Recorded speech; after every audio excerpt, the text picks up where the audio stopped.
కష్టపడాలి, ఏదైనా సాధించాలి అనే మంచి మంచి ఆలోచనలు ఉన్న వాళ్ళకేమో కొన్నిసార్లు పరిస్థితులు అనుకూలించక ఉన్న చోటే ఆగిపోతారండి.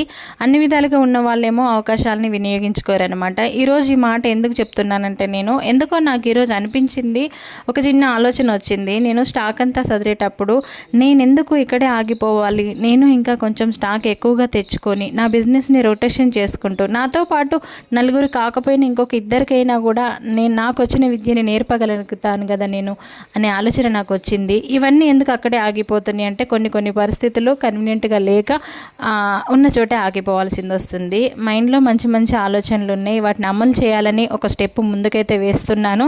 దానికి తోడు మీ అందరి ఆశీర్వాదం కావాలి. ఆ భగవంతుడి ఆశీర్వాదంతో నా భర్త సపోర్ట్ అయితే ఎప్పటికీ ఉంటుంది. మీ అందరి బ్లెస్సింగ్ కూడా ఉండాలి ఫ్రెండ్స్ నాకు. ఓకేనా ఫ్రెండ్స్, ఎందుకు ఈరోజు మీతో షేర్ చేయాలనిపించింది. ఎందుకో ఆలోచన కూడా ఒకటి మైండ్లో మంచి ఆలోచన వచ్చింది. ఎప్పటికీ ఉంటానే ఉంటాయి ఆలోచనలు, కానీ వాటిని అమలు చేయాలంటే మన పరిస్థితులన్నిటి అడ్డుపడుతూ ఉంటాయి కదా. ఇంకా మీ సపోర్ట్ ఎప్పటికి ఇట్లనే ఉండాలి. చూద్దాం ఫ్యూచర్లో ముందు నేను కూడా అనుకున్నవి ఇంకా సాధించగలుగుతానేమో అని. బై అండి. వీడియో నచ్చితే చిన్న లైక్ చేయండి ఫ్రెండ్స్.